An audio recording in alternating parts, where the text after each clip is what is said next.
सुप्रभात बच्चों। आज हम कक्षा छठी विषय हिंदी पुस्तक गुलमोहर हिंदी व्याकरण पाठ 17 मुहावरे एवं लोकोक्तियाँ व्याख्यान 1 पढ़ेंगे। बच्चों, इस व्याख्यान में मुहावरे और लोकोक्तियों के अर्थ व उनका वाक्य में प्रयोग समझाया गया है। तो सबसे पहले मुहावरे क्या हैं?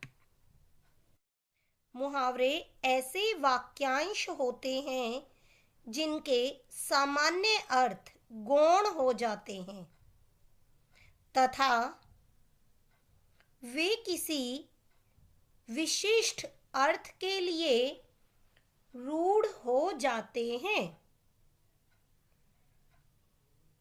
जैसे अध्यापक के जाते ही बच्चों ने आसमान सिर पर उठा लिया।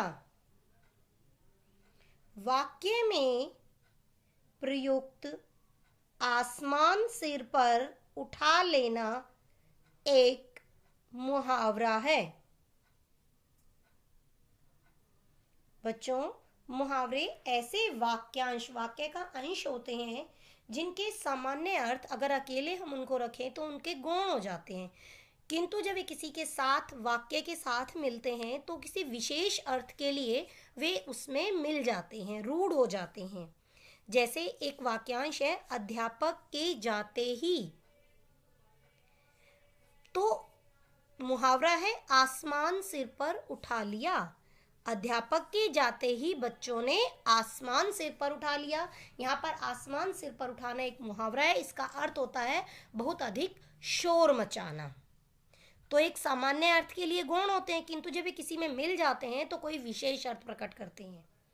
तो देखिए बच्चों, इसका सामान्य अर्थ है आसमान को अपने सिर के ऊपर उठा लेना। पर यहाँ यह अर्थ नहीं लगेगा। यह वाक्यांश बहुत शोर मचाना के अर्थ में रूढ़ हो गया है। अतः पूरे वाक्य का अर्थ होगा अध्यापक के जाते ही बच्चे बहुत शोर मचाने लगे।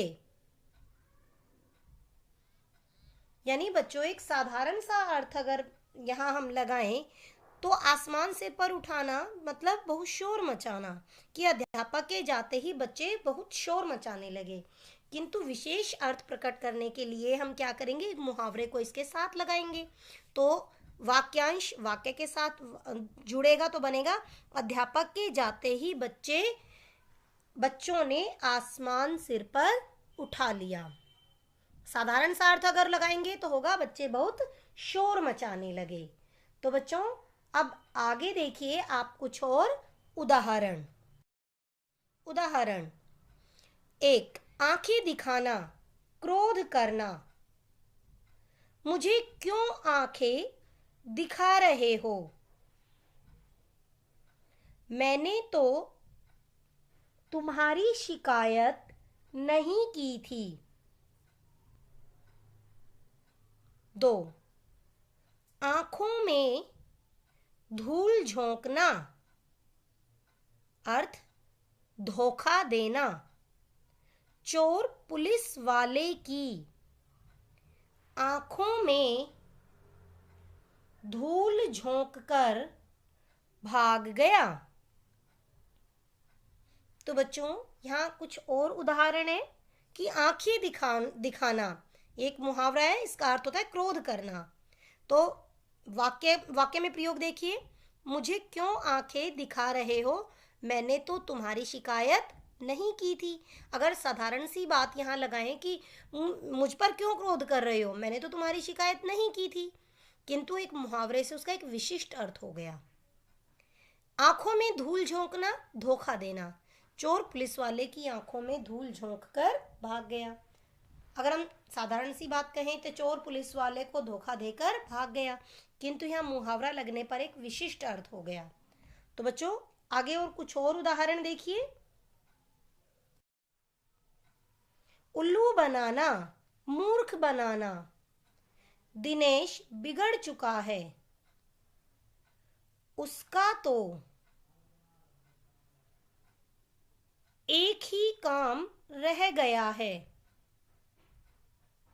दूसरों को उल्लू बनाकर पैसे ऐंठना। 4 ऊंचा सुनना, कुछ बहरा होना। जरा जोर से बोलिए, पिताजी थोड़ा ऊंचा सुनते हैं। 5 देखिए, उल्लू बनाना, मूर्ख बनाना। दिनेश बिगड़ चुका है, यह है अर्थ। यहाँ पर मूर्ख बनाना तो अर्थ हो गया। वाक्य में प्रयोग देखिए, दिनेश बिगड़ चुका है, उसका तो एक ही काम रह गया है, दूसरों को उल्लू बनाकर पैसे ऐंठना। ऊंचा सुनना, कुछ बहरा होना। जरा जोर से बोलिए, मेरे पिताजी थोड़ा ऊंचा सुनते हैं। तो ये हैं उदाहरण। अब हम करेंगे अभ्यास कार्य। प्रश्न 1, कोष्ठक से उपयुक्त मुहावरों का चयन करके वाक्यों के रिक्त स्थानों की पूर्ति कीजिए। शब्द हैं इशारों पर नाचना, उल्लू बनाना, आंखें दिखाना, किस्मत खुल जाना, इस हाथ देना, उस हाथ लेना, ऊंचा सुनना, आंखों के आगे अंधेरा छा जाना, कपकपी छूटना। इन शब्दों की सहायता से हमें वाक्य पूरे करने हैं, उपयुक्त मुहावरे लगाकर वाक्य पूरे करने हैं। मैंने बच्चों यहाँ पर रिक्त स्थानों की पूर्ति कर दी है, आपको ये देखना है कि किस प्रकार की है। देखिए बच्चों, एक पति के आकस्मिक निधन का समाचार पाते ही मंजरी की आंखों के आगे अंधेरा छा गया। 2 मुझे मत आंखें दिखाओ, मैं तुमसे डरने वाला नहीं हूं। 3 मेरे बड़े भाई साहब तो अपनी पत्नी के इशारों पर नाचते हैं, दूसरों की सुनते ही नहीं। तो बच्चों मुहावरों की सहायता से यहाँ वाक्य पूरे किए हैं हमने। पति के अचानक मृत्यु का समाचार पाने पर मंजरी की आंखों के आगे अंधेरा छा गया। मुझे मत आंखें दिखाओ, मैं तुमसे डरने वाली नहीं हूं। मेरे बड़े भाई साहब तो अपनी पत्नी के इशारों पर नाचते हैं, दूसरों की सुनते ही नहीं। यहाँ पर रेखांकित हैं जो मुहावरे हमने वहां से चुनकर यहाँ भरे हैं। नंबर 4, मैं तो विश्वास करता हूं कि इस हाथ दें, उस हाथ लो, इस हाथ दो, उस हाथ लो। 5 वह तो दूसरों को उल्लू बनाता है और पैसे लूटता है। 6 जरा जोर से बोलिए, स्वामी जी थोड़ा ऊंचा सुनते हैं। तो बच्चों रेखांकित शब्द क्या है? वो मुहावरे जो आगे दिए थे कोष्टक में, उन्हीं से चुनकर मैंने ये वाक्य पूरे किए हैं। तो मैं तो विश्वास करता हूं कि इस हाथ दो उस हाथ लो। वह तो दूसरों को उल्लू बनाता है और पैसे लूटता है। उल्लू बनाता है, मूर्ख बनाता है। जरा जोर से बोलिए, स्वामी जी थोड़ा ऊंचा सुनते हैं, थोड़े बहरे हैं। आगे देखिए, 7 पुलिस को देखकर उस चोर की कपकपी छूट गई। 8 लॉटरी क्या लगी, शर्मा जी की तो किस्मत खुल गई। तो देखिए, पुलिस को देखकर उस चोर की कपकपी छूट गई यानी घबरा गया। लॉटरी क्या लगी, शर्मा जी की तो किस्मत खुल गई यानी बहुत धनी हो गया वो। आगे देखिए अगला प्रश्न, प्रश्न 2। दिए गए मुहावरों के अर्थ बताइए। 1 खुशी से फूला ने समाना। अर्थ बहुत खुश होना। 2 घोड़े बेचकर सोना, गहरी नींद में सोना। 3 चेहरा फक पड़ जाना, घबरा जाना। 4 जमीन आसमान एक करना, बहुत परिश्रम करना। बच्चों यहाँ मुहावरे दिए हैं, हमें उनके अर्थ बताने हैं। मैंने यहाँ प्रश्न हल कर दिया है, आपको पुस्तक में इसी प्रकार हल करना है। आगे देखिए बच्चों, जी चुराना, काम में मन न लगना। 6 टाल मटोल करना, बहाना बनाना। 7 तारीफ के पुल बांधना। अर्थ बहुत प्रशंसा करना। 8 दंग रह जाना, चकित रह जाना। तो बच्चों जी चुराना, काम में मन न लगना, टाल मटोल करना, बहाना बनाना, तारीफ के पुल बांधना, बहुत प्रशंसा, तारीफ करना, प्रशंसा करना, दंग रह जाना, चकित रह जाना या हैरान रह जाना। तो बच्चों इसके बाद हम करेंगे अब अगला प्रश्न, प्रश्न 3। निम्नलिखित मुहावरों को अपने वाक्यों में इस तरह प्रयुक्त कीजिए कि उनका अर्थ स्पष्ट हो जाए। 1 तारीफ के पुल बांधना। वाक्य नेताजी की तारीफ के पुल बांधने से कोई लाभ नहीं मिलने वाला। 2 दंग रह जाना। वाक्य बड़े भाई साहब की नौकरी की खबर सुनते ही सब लोग दंग रह गए।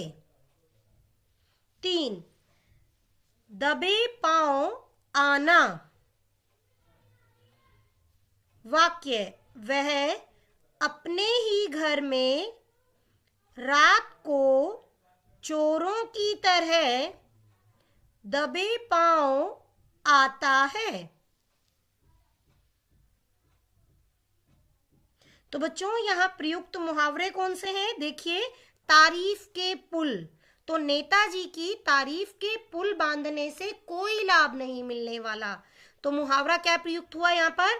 तारीफ के पुल बांधने से। दंग रह जाना, बड़े भाई साहब की नौकरी की खबर सुनते ही यानी सब लोग दंग रह गए यानी हैरान रह गए। दबे पांव आना, चुपके से आना, तो वह अपने ही घर में रात को चोरों की तरह दबे पांव आता है। आगे देखिए बच्चों,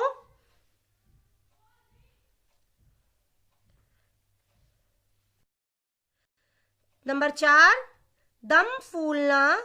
भागते भागते चोर का दम फूल गया। 5, दाल में कुछ काला होना। वाक्य, वह आज नहीं आया, जरूर दाल में कुछ काला है। 6, दीवारों के कान होना। धीरे बोलो, दीवारों के भी कान होते हैं। 7, धुन सवार होना। मुकेश को अब पढ़ने की धुन सवार हो गई है। 8, नाक कटना। शर्मा जी की बेटी ने तो उनकी नाक कटवा दी। तो बच्चों, दम फूलना, थक जाना, तो भागते भागते चोर का दम फूल गया। दाल में कुछ काला होना, कुछ गड़बड़ होना, तो वह आज नहीं आया, जरूर दाल में कुछ काला है, जरूर कुछ गड़बड़ है। दीवारों के कान होना, धीरे बोलो, दीवारों के भी कान होते हैं, यानी आपकी धीरे धीरे आवाज भी दूसरे सुन सकते हैं। धुन सवार होना, लगन होना किसी चीज की, तो मुकेश को अब पढ़ने की धुन सवार हो गई है। नाक कटना, बेइज्जती होना, तो शर्मा जी की बेटी ने तो उनकी नाक ही कटवा दी। प्रश्न 4, मिलान कीजिए। नींद हराम होना। चिंता के कारण न सो पाना। 2, पहाड़ टूट पड़ना। अर्थ, विपत्ति आ पड़ना। 3, पीछा छुड़ाना। अर्थ, जान छुड़ाना। 4, पेट में चूहे कूदना। अर्थ, बहुत तेज भूख लगना। तो बच्चों, मैंने यहाँ मिलान कर दिया है, आपको देखना है किस प्रकार किया गया है। नींद हराम होना का अर्थ है यहाँ पर चिंता के कारण न सो पाना। पहाड़ टूट पड़ना, विपत्ति आ पड़ना या मुसीबत आना। पीछा छुड़ाना, जान छुड़ाना। पेट में चूहे कूदना, बहुत तेज भूख लगना। आगे देखिए। 5, पोल खुलना, छुपा हुआ दोष सामने आना। 6, बाएं हाथ का खेल, आसान कार्य। 7, मक्खन लगाना, चापलूसी करना। 8, मारा मारा फिरना। अर्थ, इधर उधर की ठोकरें खाना। 9, श्री गणेश करना, आरंभ करना। 10, हवा से बातें करना, बहुत तेज दौड़ना। तो मिलान हो चुका है इनके अर्थ के साथ। देखिए, पोल खुलना, कोई छिपा हुआ दोष सामने आना, कमी सामने आना। बाएं हाथ का खेल, आसान काम। मक्खन लगाना, चापलूसी करना। मारा मारा फिरना, इधर उधर की ठोकरें खाना। श्री गणेश करना, आरंभ करना, शुरुआत करना। हवा से बातें करना, बहुत तेज दौड़ना। तो बच्चों, अगला प्रश्न देखिए। प्रश्न 5, दिए गए वाक्यांशों के लिए उपयुक्त मुहावरे लिखें। नंबर 1, क्रोध करना, आंखें दिखाना। 2, धोखा देना, आंखों में धूल झोंकना। 3, वश में हो जाना, इशारे पर नाचना। 4, मूर्ख बनाना, उल्लू बनाना। तो यहाँ पर वाक्यांश दिए हैं, उनके लिए उपयुक्त मुहावरा लिखना है कि क्रोध करना आंखें दिखाना मुहावरा होता है इसका, और धोखा देना आंखों में धूल झोंकना। वश में हो जाना इशारे पर नाचना। मूर्ख बनाना उल्लू बनाना। आगे देखिए नंबर 5, डर से शरीर कांपना, कपकपी छूटना। 6, झगड़ा होना, कहा सुनी हो जाना, बहुत खुश होना। अर्थ मुहावरा फूला न समाना। 8, बहुत गहरी नींद में सोना, घोड़े बेचकर सोना। तो बच्चों यहाँ पर मुहावरों का प्रयोग करना है वाक्यांश के साथ। तो देखिए आगे अब अगला प्रश्न करेंगे हम। प्रश्न 6, वाक्यों के रंगीन छपे अंश के लिए मुहावरे का प्रयोग कीजिए तथा वाक्य को फिर से लिखिए। 1, रानी लक्ष्मी बाई का घोड़ा बहुत तेज दौड़ता था। उत्तर, रानी लक्ष्मी बाई का घोड़ा हवा से बातें करता था। 2, तुम्हारी बातें सुनते सुनते मैं ऊब गया हूँ।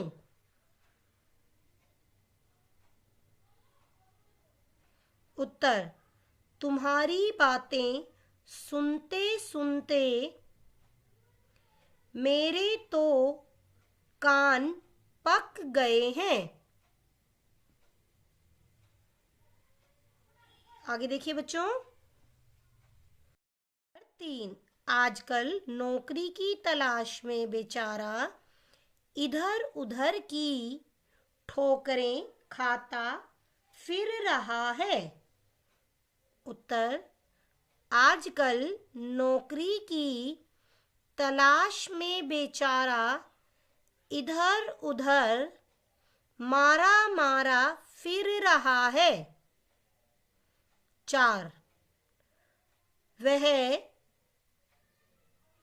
खुदगर्ज इंसान है, किसी की चापलूसी भी नहीं कर सकता। उत्तर, वह खुदगर्ज इंसान है, किसी को मक्खन नहीं लगा सकता।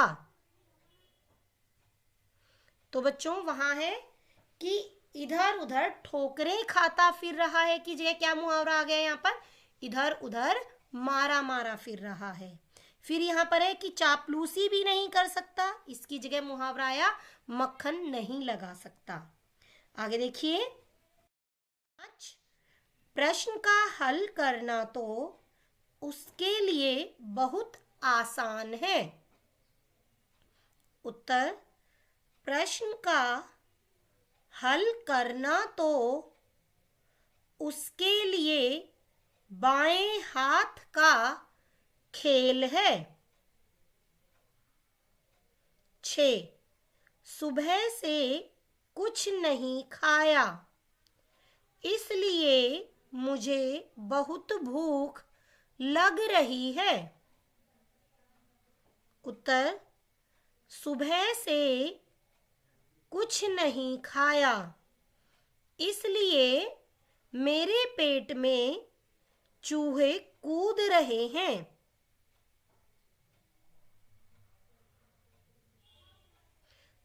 तो बच्चों यहाँ पर बहुत आसान यानी बाएं हाथ का खेल, बहुत भूख लग रही है, पेट में चूहे कूद रहे हैं। तो आगे देखिए बच्चों,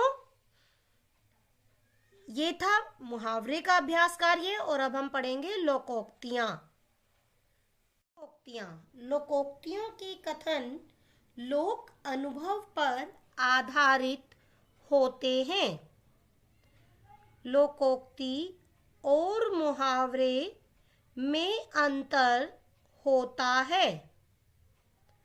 लोकोक्ति में लोक जन के किसी न किसी अनुभव को व्यक्त किया जाता है।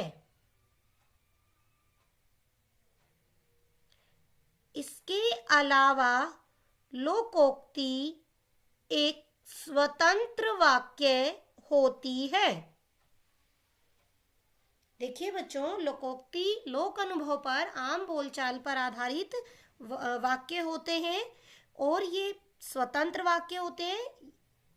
और लोकोक्ति और मुहावरे में अंतर होता है, क्योंकि मुहावरे जो है वाक्यांश है, वो किसी में मिलते हैं और फिर किसी विशेष अर्थ को प्रकट करते हैं, जबकि लोकोक्ति अपने आप में एक स्वतंत्र वाक्य होती है। लोकोक्ति लोक जन के किसी न किसी अनुभव को व्यक्त करती है। तो बच्चों, अब हम पढ़ेंगे कुछ उदाहरण। नंबर 1, अंधों में काना राजा। गुणहीन लोगों में थोड़े गुण वाला व्यक्ति भी बहुत गुणी माना जाता है। वाक्य, इस कोठी में 5 नौकर हैं। मुकेश को छोड़कर सब अंगूठा छाप हैं, इसलिए सब मुकेश से डरते भी हैं और उसकी बात भी मानते हैं। मुकेश एक तरह से उनका बॉस बना हुआ है, क्योंकि उसकी स्थिति अंधों में काना राजा जैसी है।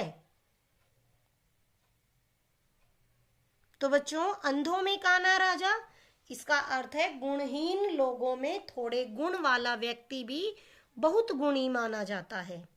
इसका वाक्य प्रयोग है कि इस कोठी में 5 नौकर हैं। नौकर को छोड़कर सब अंगूठा छाप है। अंगूठा छाप यानी अनपढ़ है, पढ़े लिखे नहीं है। केवल मुकेश ही थोड़ा पढ़ा लिखा है, इसलिए सब मुकेश से डरते भी हैं और उसकी बात मानते हैं। वह तो सबका बॉस बना हुआ है।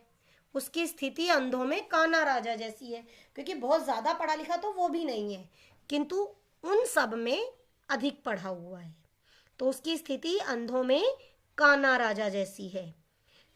उदाहरण नंबर 2, अंत भले का भला। अच्छे कार्य का परिणाम भी अच्छा होता है। वाक्य, मेरे दोनों पड़ोसी हमेशा लड़ाई झगड़ा ही करते रहते थे। पंडित राम प्रसाद जी ने बीच में पढ़कर जब उन दोनों को समझाया और सुलह करवाई, तब से शांति है। वे दोनों पुराने झगड़े वाले दिनों को भूल चुके हैं। चलो जो भी हुआ, पर अंत भले का भला।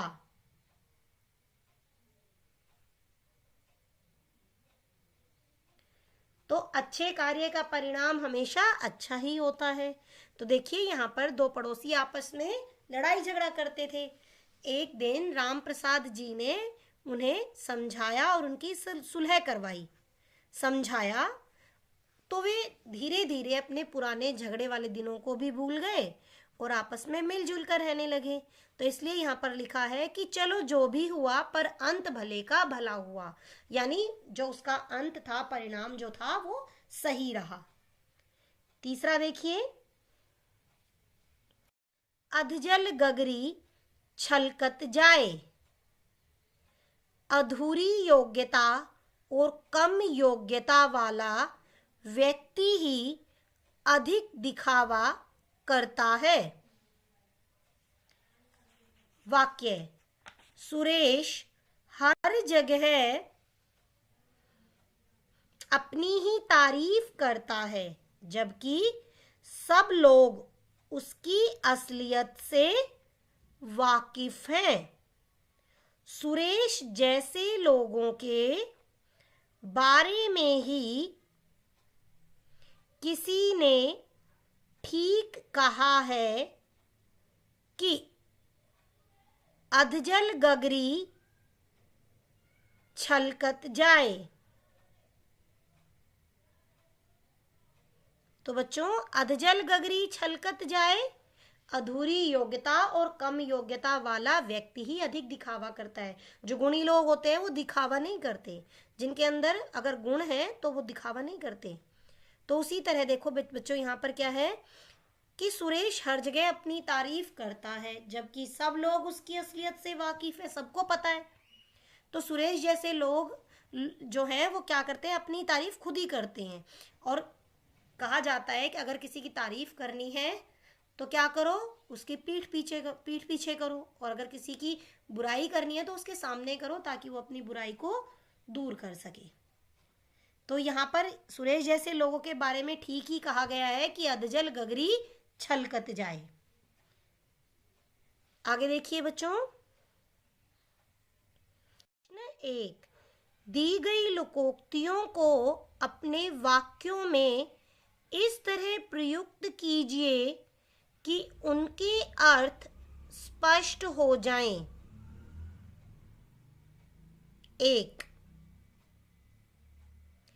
एक अनार 100 बीमार। नौकरी एक है और प्रत्याशी अनेक। यह तो वही बात हुई, एक अनार 100 बीमार। 2, एक हाथ से ताली नहीं बजती। गलती केवल सुरेश की नहीं, तुम्हारी भी होगी, क्योंकि एक हाथ से ताली कभी नहीं बजती। तो लोकोक्ति को इन वाक्यों में प्रयोग किया है ताकि उसका अर्थ स्पष्ट हो जाए। तो एक अनार 100 बीमार, दवाई एक, वस्तु एक, उसके चाहने वाले अनेक। तो नौकरी एक है, उसके जो उम्मीदवार बैठे हैं वो अनेक हैं। तो एक हाथ से ताली नहीं बजती वाले वाक्य में देखिए किस प्रकार प्रयोग किया इस लोकोक्ति का, कि सुरेश की ही गलती नहीं है, तुम्हारी भी गलती होगी, क्योंकि कभी भी एक हाथ से ताली नहीं बजती है। आगे देखिए नंबर 3, कंगाली में आटा गीला। बेटे को दुकान खुलवाने के लिए दीनानाथ ने बैंक से ऋण लिया था, पर घर में चोरी हो गई और सारा पैसा चोर ले गए। बेचारा बहुत परेशान है। किसी ने ठीक ही कहा है, कंगाली में आटा गीला।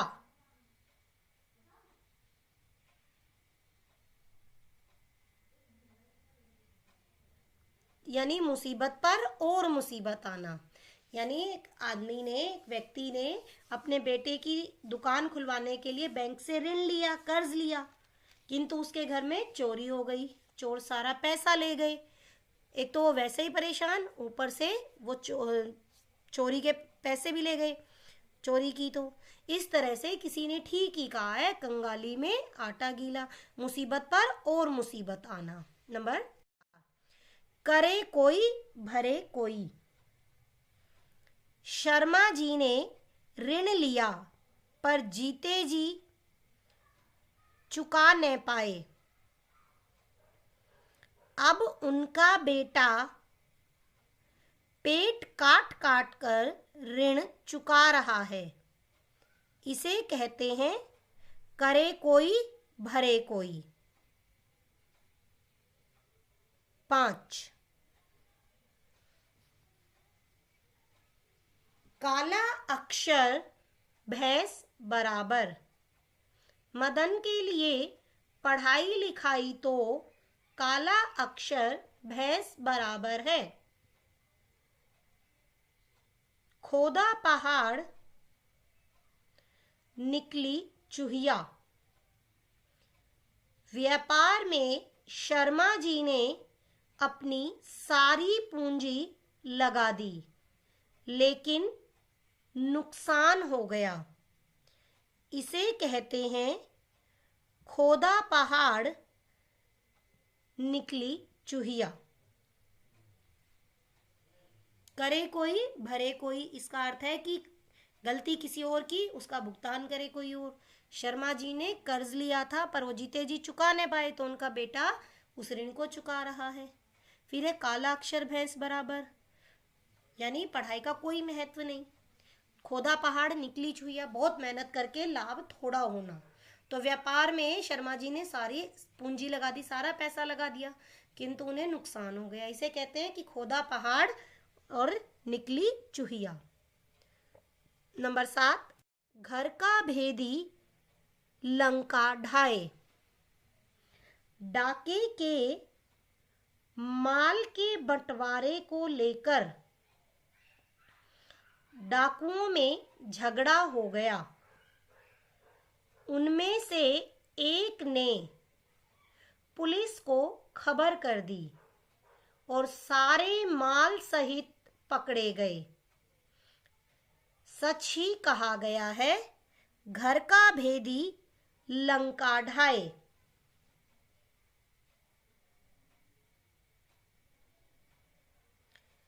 तो यहाँ पर क्या बताया कि जो घर चोर होता है वो घर में ही होता है। अगर आपका कोई नुकसान कर रहा है तो सबसे पहले आपके घर का ही कोई होगा। तो डाके के माल के बंटवारे को लेकर डाकुओं में आपस में ही झगड़ा हो गया। उनमें से एक ने पुलिस को खबर कर दी। पुलिस क्या किया, पुलिस ने सारे माल सहित उन सबको पकड़ कर ले गई। इसलिए कहा गया है कि घर का भेदी लंका ढाए। नंबर 8, डूबते को तिनके का सहारा। चाचा जी ने किराने की दुकान खोली, मगर उन्हें भारी घाटा हो गया और दुकानें बंद करने की नौबत आ गई। मगर भला हो दादाजी का, जिन्होंने अपने गहने देकर दुकान को बंद होने से बचा लिया। यह तो वही बात हुई, डूबते को तिनके का सहारा। अगला प्रश्न,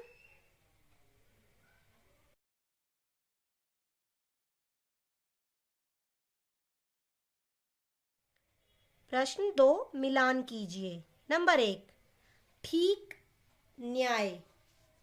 दूध का दूध, पानी का पानी। 2, कोई संबंध नहीं रखना, न लेना एक न देना एक। 3, परतंत्रता में कभी सुख नहीं, पराधीन सपने हूं सुख नाही। 4, चारों ओर लाभ ही लाभ होना, पांचों उंगलियां घी में होना। 5, अवसर निकल जाना, रात गई बात गई।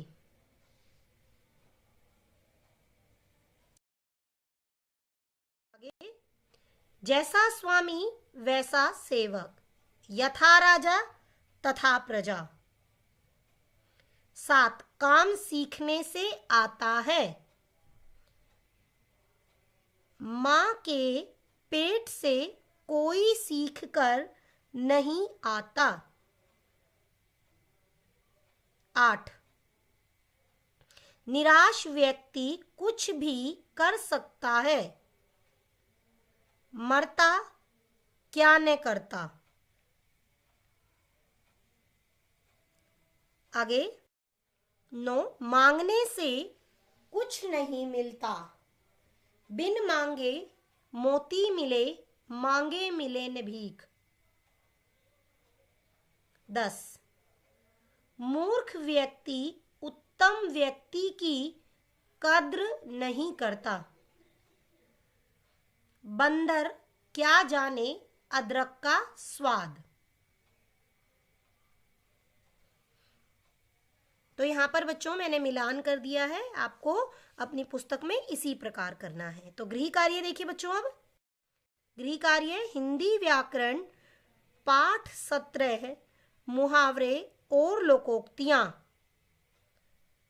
पेज 125, 126 व 127 का अभ्यास कार्य करो। धन्यवाद बच्चों, अब मिलेंगे अपने अगले व्याख्यान में।